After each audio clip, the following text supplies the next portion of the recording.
Hi guys, today we're going to look at order of operations. So, order of operations, and you probably remember this from before, order of operations is BEDMAS. And so up here on this side you can see I've written down BEDMAS, and we're going to go through that very quickly. So BEDMAS, the B stands for brackets.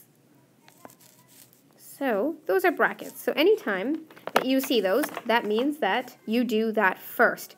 But with order of operations, you have to follow BEDMAS if you're going to be able to solve it. So that's B-R-A-C-K-E-T-S. I know that's not really legible there, but you can read that. That's his brackets. The next one is exponents, which is something that you guys don't know yet, and which is something you don't need to know. So that's just for future reference. You'll start looking at it in grade 7. So not now. We'll wait for that in grade 7. That's for grade 7. The next one is, and you know this is division. So anytime that you see the D, it means division. And that is the next thing that we do. So after we solve for our brackets, we do division and or multiplication, whichever one appears first. So if in the equation, your division comes first, you do the division first. If the multiplication comes first, then you do the multiplication first. So this one is whichever one comes first. I'm just going to write that. So it doesn't matter which one you do, it's whichever one comes first is the one you do first. Then we have our A for addition, and you just add, and we have our S for subtraction. And just like the multiplication and the division, you do whichever one comes first. So if the addition comes first, then you do that, or if the subtraction comes first, then you do that. It's whichever one comes first. Okay, so I'm going to go through a quick example here on this page so you can see what we are doing. So let's come up with an equation, and the equation I am going to do for you is... sorry, let me get a different color. There we go. Let's do the blue up here. So it's going to be 7 times, sorry, my multiplication sign is out there, 7 times bracket 2 plus 9. So I look at this equation, or this expression, and I say, what do I do first? So this is, okay, so start off, this is called an expression.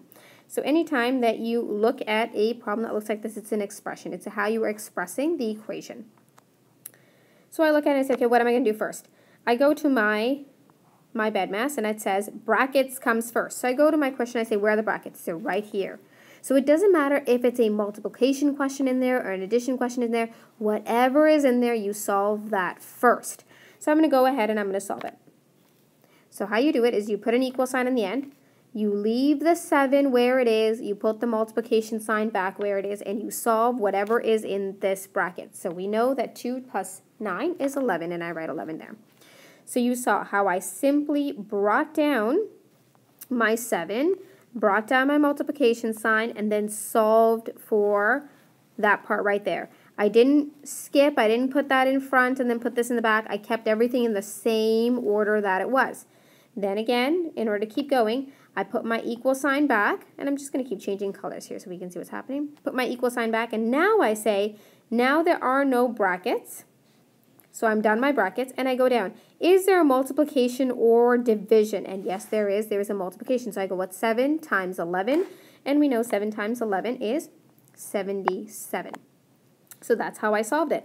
And something else you'll notice is that when we're doing expressions like this, your equation will always be solved in a triangle. So you have your equal signs on one side, and I'm just going to draw that again so you can see there's always that sense of a triangle. That's how it's always going to look. Your equal signs will always go down the side like that. Your numbers stay consistent and your operations stay consistent, and it comes down into a triangle form. Okay? You do not do it. You do not do it like this. So if this was my question, 7 times 2 plus 9, I don't go equals, and then I don't go 7 times 11, and then equals 77. This, ladies and gentlemen, is not correct. You cannot have more than one equal sign in an expression or an equation. There is only one, and it goes down. So this is not correct doing it like this. We do not do it in a linear pattern. It has to show up in a triangle form like this. So let's go to our next, ladies and gentlemen. So we have a question here.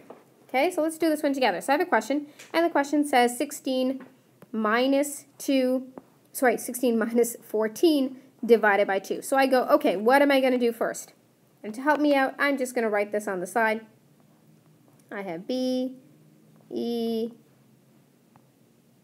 D, M, A, S. So I know, this is just a reminder for me. I might need this on the side just to remind myself that that's the way I'm doing it. So I'm going to go brackets first. Where are my brackets? Oh, look, there are no brackets, so I'm not going to do that. We're not going to do exponents because we're not going to do that till grade 7. We're going to division or multiplication. So look, here we go. There's a division part right there. So I'm going to divide this. But what happens to my 16? My 16 is going to stay where it is. So my equal signs comes in. My 16 goes here. My subtraction sign goes in. So if you notice, everything just moves down if we are not solving for it. And then we go ahead and we solve for the next part.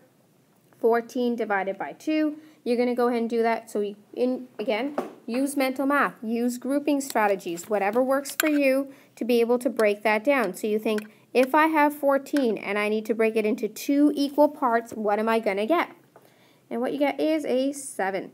So you go ahead and you put that in. Then again, my equal sign goes at the end. Now I can go back to my BEDMAS and say, what am I solving next? So I saw here, I've done my division, which is right here.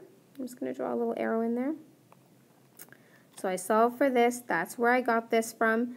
Then I go ahead and I solve the next part. So I go back to my equation. I say, what's next? Subtraction is next. And I went through my list. There are no brackets, no exponents. I've done my division.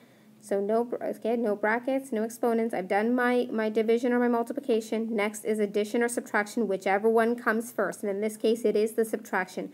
So I go ahead and I say 16, subtract 7. What is that going to be? And that's going to be a 9. So that's your answer, and that's how you would do that. Moving forward. So here's your first task. You're going to try this question. So again, how are you going to start? Use the strategy that works for you. Pause the video and then come back to it. So go ahead and pause. Okay, ladies and gentlemen, welcome back. And so again, to help me out, I'm always going to do this. B, E, D, B, E, D, M, A, S. And I'm going to look at that and I'm going to say, okay, in this equation, I have brackets. So I'm going to solve these brackets first. So again, we first put our equal sign. We bring down our 7 because we're not doing anything to it. We bring down our multiplication sign because we're not doing anything to it. And we're going to solve our bracket. So we go, what's 8 plus 4? And we go 8 plus 4 is 12. And then what's next? I keep going. So I go, okay, equal sign goes there. Then I go, there are no more brackets. Is there a division or multiplication? Yes, there is. There is a multiplication question that I'm being asked to solve now. So I go, what's 7 times 12? And my answer is going to be 19. And again, if you look at it, you're getting that triangle format here. That's what it should always look like.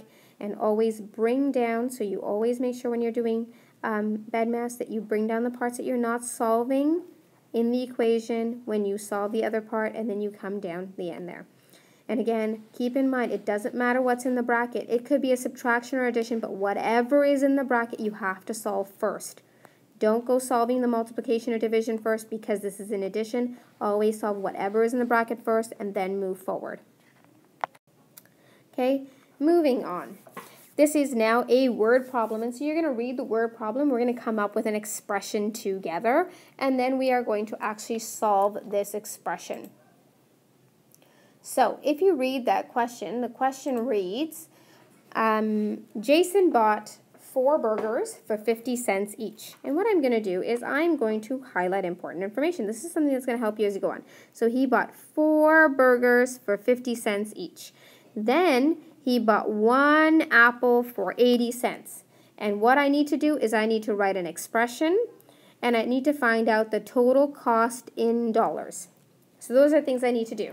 So I can write down what I know. I know he bought 4 burgers for 50 cents. And I know that in a math concept, this would be 4 times 50. Because if each one costs 50 cents, I have to multiply that cost 4 times. Then he bought 1 apple for 80 cents. So my mathematical expression would be 1 times 80, but 1 times 80 is still going to equal 80, so I'm going to leave that. I'm not going to put that in that way. So now I have to create an entire expression that shows this. So I know my first part was 4 times 50, and then in order to find the total, I have to add how much the apple costs, and the apple costs 80 cents. So there is my expression. I just came up with the expression. Now that I have expression, I have to go ahead and solve it. So I go, okay, how am I going to solve it? What's my first step? Are there any brackets? No brackets. So I'm not going to say no brackets. There's no brackets there. I looked at it. Then is there any multiplication or division? And there is some multiplication. So I'm going to go ahead and I'm going to do my multiplication. What's 4 times 50? And today we talked about mental math, and you know that when you're doing mental math, you'll be able to just put the numbers together. So we know 50, if I have 2 50s, I have 100. If I have 4 50s, that means I have 200. So there's my mental math for that. And then I have 80, and again, mental math, we keep going. So I go, my equal sign goes down. What's 200 plus 80? It's going to be 280. But this is in cents. That's how many cents he has to pay. But the question said to me, how many dollars? So how do I change cents to dollars? I know that 100 cents makes $1. So all I'm missing, guys, is a decimal. So I'm going to do this up here. I know that 200 cents would equal $2. And then I have my 80 cents. So my total is $2.80. Okay? Moving on to the next one. So this is your second task, and now you have two expressions, one expression, 2 parts, both in brackets, and you're going to go ahead and solve. So first you solve, remember, brackets, so BEDMAS, brackets, multiplication or division, addition or subtraction. Go ahead and pause. Welcome back. And so now let's go ahead and solve this equation really, really quickly. So let's do this. So I go into this and I go, okay, I know I'm going to do BEDMAS, and I got to solve my brackets. And there are 2 brackets, so I'm going to go ahead and solve both of them. So I know that 9 times 10 is 90, and we can't forget our equal sign. I'm going to put my subtraction sign where it is again, and I know 30 plus 30 is 60. Again, mental math, right? Putting my 10s together and leaving my zeros the way they are. Now I go, what's 90? Subtract 30. And we know 90 subtract, we put our equal sign back where it is, 90 subtract 30 is 60. So you should have been able to get that answer. And again, you're doing it in that triangle format, right? That's what you want to see. And this is your last question that I'm going to give you, and this is the one I'm going to leave you with. So this is the question you are going to try and do for homework. So I'm going to read the question to you really quickly, and then we will let you at it. So Safa bought 2 burgers for $3.50 each, and 3 medium fries for $1.20 each. Write a numerical expression to represent the situation. So write an equation, write a situation, go back. If you need to go back to the other example that I gave you of the word problem, go back and see how we did it. And then find the total cost. So how much is she paying for her burger and fries? Okay, ladies and gentlemen, so I'll see this in class. So good luck.